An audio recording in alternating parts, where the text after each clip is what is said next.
I always liked bikes when I was a kid, and I was always messing about on bikes like every kid does. When I got a bit older, I heard of a bike league, and I went down to that, and I found out I had an enjoyment for actually racing my bike. I was racing on a BMX against road bikes and that, and wasn't doing very well. I said to my mum, if I have a bike like the others, then I might be able to compete. Got one for my birthday. Long story short, went down the next day and won, and I went from there. I got better and better, and then when I was about 13 and 14, I was kind of not just the best, but I was like so far ahead of everybody else in my age that I kind of knew I was pretty good. I was training with the junior GB team. I was 13 years old, and I knew then that I was pretty good. But it's about applying yourself the whole way, and you can take that talent, but you have to work on it to become a professional. And so I worked on it for 8 years and finally became professional. So I've never been one to shy away from the facts, or whether it's to do with other people or myself, and I know what it takes to do something. I'm not ever going to dream about something, and so I knew exactly what it took to be a professional, and that was moving away from Great Britain, and I'm moving on to the European continent, and it was to do that as an amateur. There's no point doing that as a junior, because you don't get a professional contract for being a good junior. It's a common mistake that a lot of young riders make, and I realised this when I was 14, and I planned my future then. When I was 14, I learned German at school. I'd learned French. I took French GCSE 2 years early, and then started to learn German 2 years with the intent of riding for the biggest team in the world at that time, which was T-Mobile. And then I planned to leave school at 16, and work to earn some money, to save some money, then to be able to move away and pursue my dream. There's no one else who's going to support me, so I had to earn that myself. And so I worked in a bank 2 years. I hated every minute of it, but I knew exactly why I was there, and I was keeping the money that I was earning safe, and able to, when I was 18, leave and move away. Obviously I didn't get the best junior years. I didn't get the best results as a junior. Didn't go to any junior world championships or anything. But like I said, that wasn't important to me, because I wanted to be a good amateur, which would inevitably lead to become a professional. So that's how that was. I left the bank at 18 and started riding my bike full time then. When I left the bank, when I was 18 years old, I was written off by a lot of people. I was overweight. Obviously I wasn't training, but I knew I had what it took. A lot of people didn't want me to be on the Great Britain team. A lot of the people who were in the squad at that time, and but there's a couple of people who did. They knew I had the talent, and they were willing to put the gamble on me to be good. And the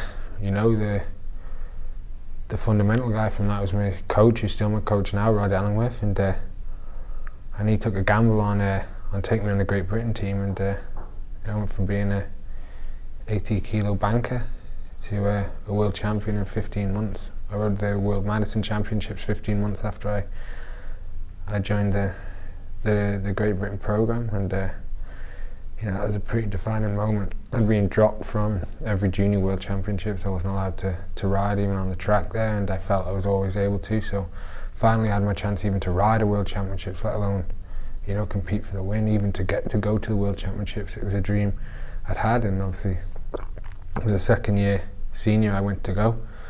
And I won the Madison with Rob Ailes, and it was an incredible ride by us. He looked after me, and he'd already won a Worlds that week, but I'd won my first World Championship there, and that was pretty special, considering what I'd had to do to get there, really. So I think the biggest thing I like to get out is a common misconception that a sprinter only does 200 metres of a race.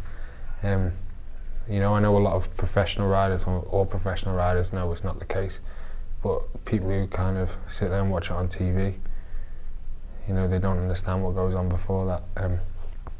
I think we're the only bike riders who actually have to give 100% every time we step over the bike. Okay, we're not competing for the win on on a mountain day, but we have to go 100% just to survive. If we do a rolling day, we have to give 100% on everything in case it's a sprint at the end, and we can go for the sprint. If it's a flat day, we have to be there the whole day, work our way up, and then sprint. You know, it's a sprint isn't the last 200 meters. We actually start out. Well, some days can be full gas, but the actual sprint actually starts from 50, 60 kilometers before the finish, and you know, you've got to be in position there, you and your team. Everyone's got to be there together and stay at the front, because if you drop back, especially in the Tour de France, if you're on the last 30 kilometers and you drop back out of the top 20, 30, you're not getting back to the front. And the speed we're going, you have to hold that. You're going to be doing a lot of work in the wind to keep moving up to stay at the front, you know. And the peloton vortex is you have to do a lot of work on the outside, and that's putting your power output up. And then obviously when the train starts, you're doing 60, 70 kilometers an hour, and you know, that's pretty rapid. You're pushing 400, 500 watts there for sometimes 10 minutes, you know, and then you got to sprint at the end of that and put out 1500 watts. You know, it's not as easy as it sounds, especially with having to work that power and then fight for your position. You know, it takes a lot of energy to fight, to maintain your position, and a lot of concentration energy. You know, it's not just the energy goes through your body, it's the mental stress that you go through as well, and there's a lot going on. You know, if you climb a mountain, there's not too much going on. You're kind of focused on what you're doing, but in a sprint, there's so much going on around you that it's a lot for you to absorb, and you know, that's my description of a sprinter. You know, the amount of professionals that have come to me, even amateurs, the amount of people who come to me and says, "Wow, that Mark Renshaw, he knows how to handle a bike," is incredible, and I know it, and even he knows it. You know, he's got an incredible ability how to handle a bike on a descent, on a sprint, how to judge pace judgment. That comes a lot from the track, you know, judging your pace, judging your accelerations, and obviously he's got a track background like myself, and you know, so I know how he works. He knows how I work, and you know, we're great friends. We room together, and that bonds us more. Even, you know, I've got incredible trust in him. In fact, I could count on one hand the people who I'd follow around that last corner in the Champs-Élysées, the 2009 Tour de France. You know, going out at that speed is, you know, it's pretty incredible. But if he knows we can do it, we can do it, and that's a great thing to have, is to have that trust in someone. It's gone when he joined the team. It went from me shouting the orders to him actually shouting the orders, you know, and that's a great thing to do. I know I can sit and I can look at his wheel with 50 kilometers to go and not look up, and I'll be with 200 meters to go at the front of the peloton, and you know, that's not just his skill, that's the rest of the teams as well. You know, he follows the team, but you know, obviously I don't see more that's going on ahead because I'm just following Mark, but you know, I have faith in him, he has the faith in the guy in front of him, and they have the faith in the guy in front of him, and you saw time and time again, like, it can be so misconcepted as boring, the fact that we win so much.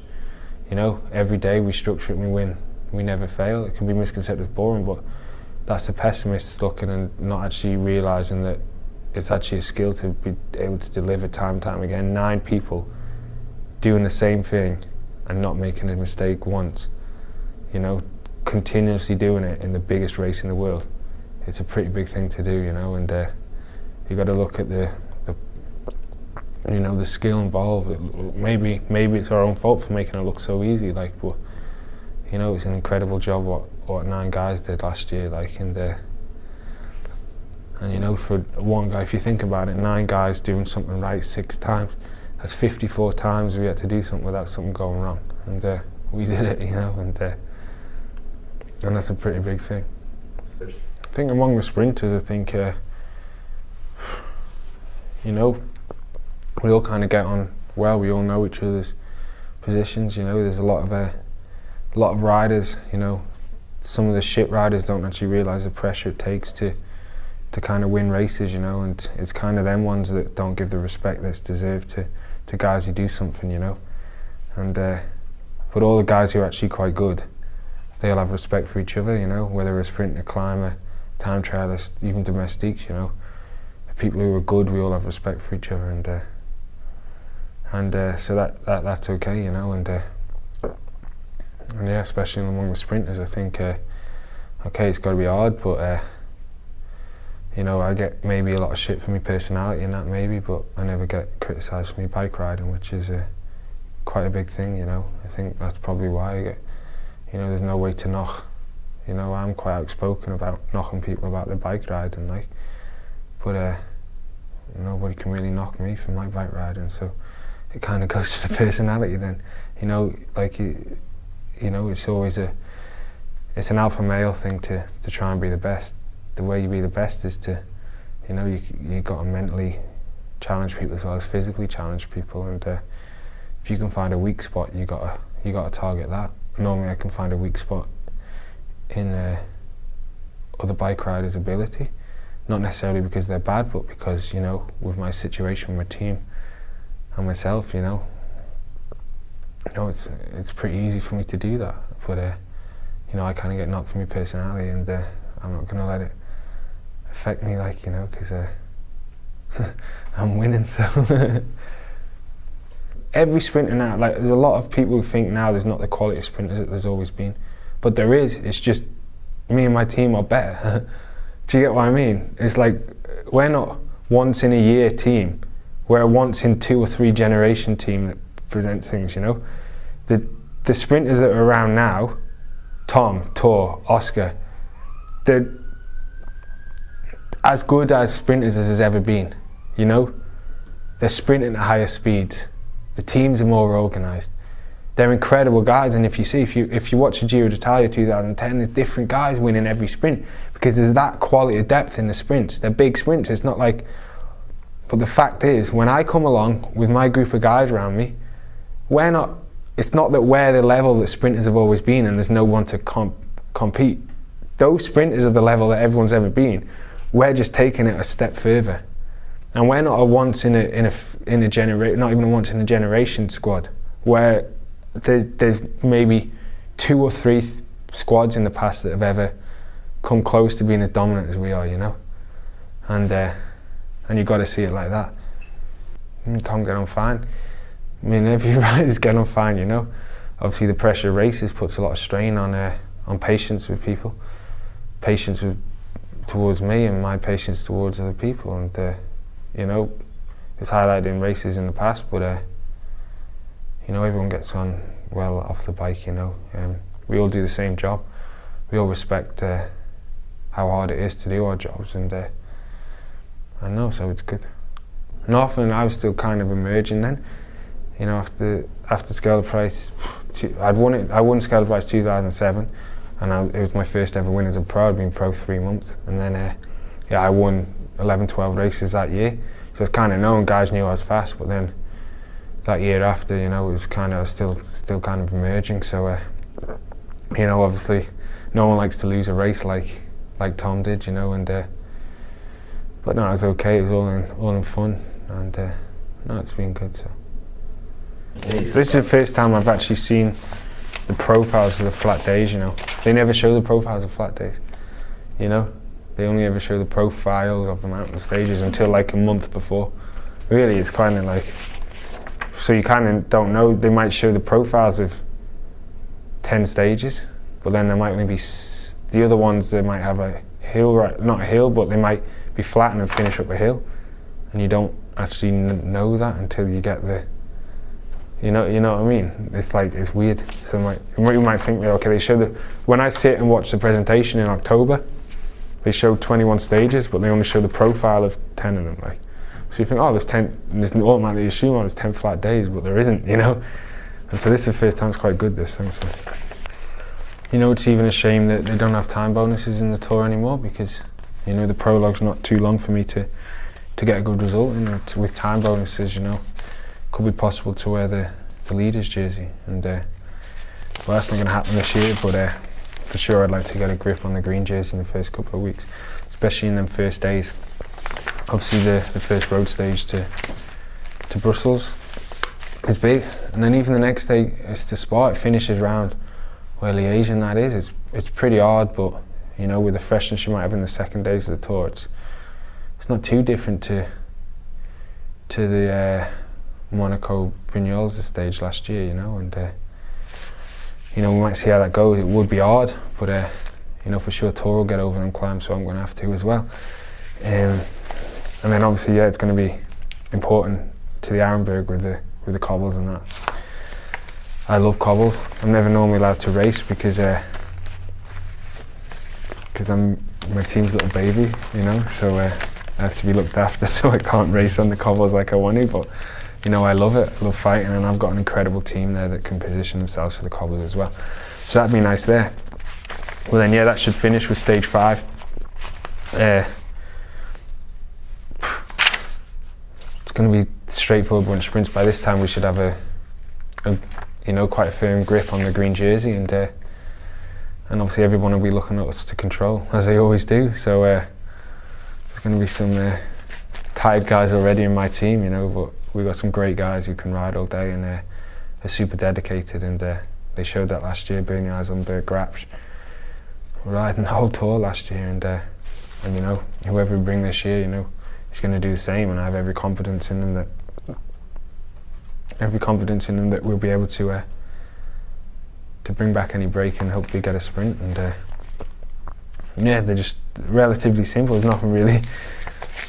It's pretty straightforward as I look at it. You know, if you look, it's quite stage 5. It's similar to normal sprint days. It's going to be a fast day all day, and yeah, it should be a straightforward one sprint. Can't overcomplicate things really.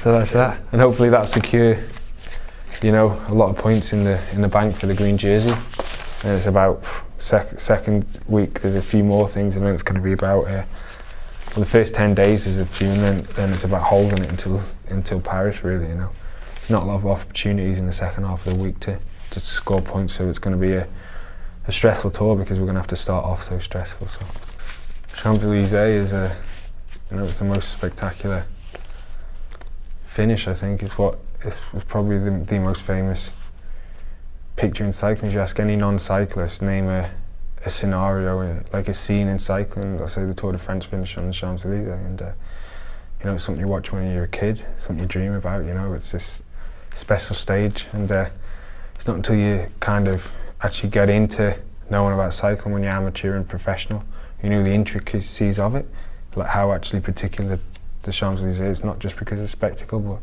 you know, it's a slightly uphill finish. At the end of 3 weeks, it's on pavé, you know, it's quite a particular stage, you know, and it doesn't necessarily suit a fast sprinter. It can suit a strong person, but yeah, that's what makes it special. You know, you got them corners, you got to be focused as soon as we come onto the Champs-Élysées and start doing the laps. You know, it's race on. You got to stay focused the whole time and deliver at the end. I was lucky last year, like I always say, that I had my team, my first team I think that's ever controlled it from the start of the circuits to the finish. And they did an incredible job, and to be able to finish it like we did was pretty spectacular. You know, I still have visions. I actually still watched a video of George smoking Garmin with his broken collarbone, you know, with a K to go, and just absolutely blitzing it. He gave everything out, and that's the thing you got to do on the Champs-Élysées.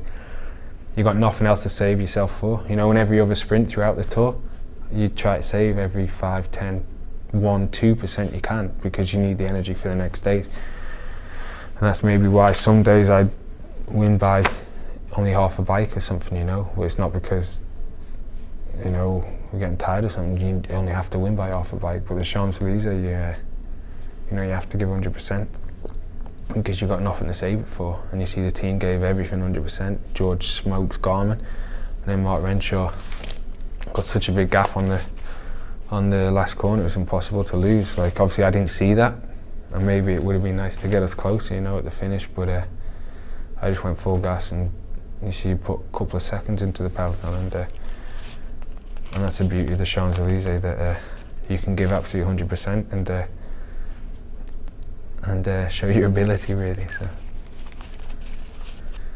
I think one thing is one thing to say can define both my favourite and least favourite things of the tour, and that's the emotional roller coaster that the tour is. You know, it's not like you're with a group of 8 other riders and, you know, 10, 15 staff, and you know, you go on this amazing journey together, and you know, if you're successful, it's an incredible feeling to be able to share that with people. You know what, you can't quite know what you go through at the Tour de France unless you do it. It's an incredible thing, but you know, in equal measure, that can be a bad thing. You know, it's like one day you're up here, then the next day you're really, really low, and you know, you get a knock like my disqualification in 2009, and you know, you have to get on back on the bike and carry on riding the next day, and you kind of think sometimes, what for if it's just going to get taken away like that? You know, and that can be a real down point. And but then you get your next win, and you win, you know, in such convincing style with your team and that, with the guys around you. It kind of makes you forget about it and puts you on a high, and that's just the emotions you feel in those 3 weeks is incredible, and it's addictive. Maybe the day you get to Paris, everyone's saying to you, I'm not doing that again, you know. But after a few days, you know, you can't wait for next year, and that's a great thing. It can be such an emotional roller coaster that you will feel some of the most euphoric things you can feel in your life, followed directly by some of the most disastrous things you can possibly feel in your life, and in equal measure that gives you the highs and lows of the tour. But it's a beautiful thing to experience.